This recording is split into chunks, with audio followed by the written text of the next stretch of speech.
فالاسيتايل سيستين يعني بيستعمل في الخصوبة، قلنا عشان بيحسن الموتيليتي. كمان برضو بيستعملوه بعض دكاترة النساء في ان هو لما بيكون في سكريشن عند الست زيادة او كده وعايز يقلل السكريشنز دي بالنسبة للفاجينال، فبيبدأ يستعمل الاسيتايل سيستين.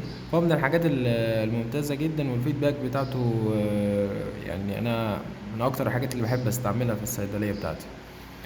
طيب، في بعض الكونترا انديكيشن ان هو لو حد عنده ازمه او عنده جاستريك ألسر، ما يفضلش ان انت تستعمل الاسيتايل سيستين.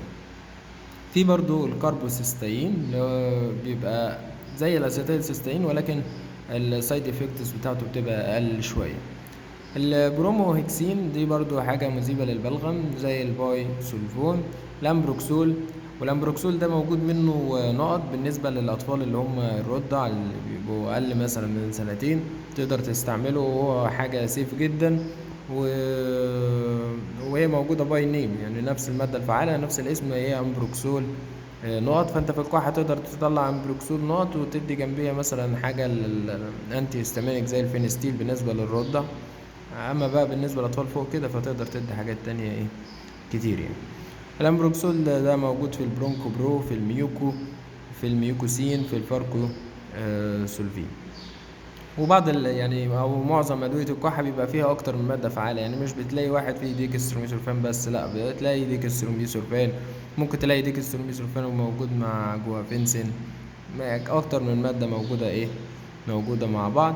في ادويه بقى بتبقى اعشاب، ودي بتبقى سيف جدا وبنقدر نستعملها للحوامل او الاطفال، زي بلسم ده من الحاجات الامنه جدا، زي البرونشيكام، زي الجوافه. دي اكتر الحاجات اللي هي مشهورة واللي بنقدر نستعملها مع اي حد.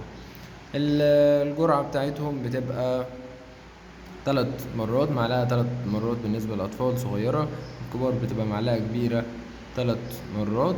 وفي حاجات، في أدوية بتبقى مريحة الدنيا، يعني تلاقيه كاتب لك ده للأطفال وده للكبار، فبيكون هو مقلل الكونسنتريشن بتاع الدواء، مقلل التركيز بتاعه علشان انت تقدر تستعمله للكبار أو الأطفال.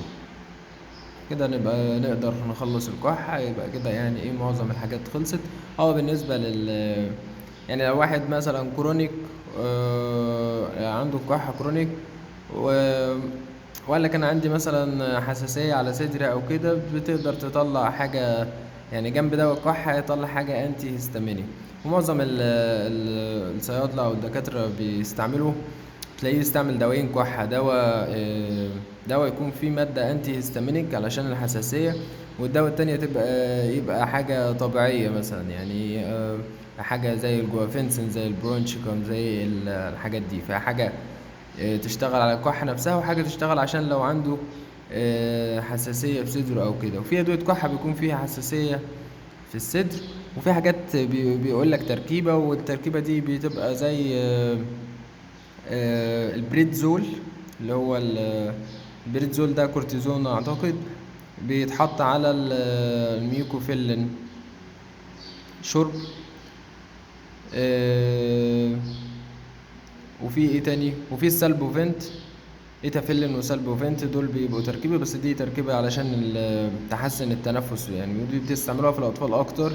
الأطفال معرضين أكتر لحساسية الصدر، والنفس بتاعهم بيكون بيتضايق على طول، فبيعملوا التركيبة دي. معظم الدكاترة يعني بيكتبوا سالبوفنت و ايتافيلين أو بريدزول وميوكوفيلين.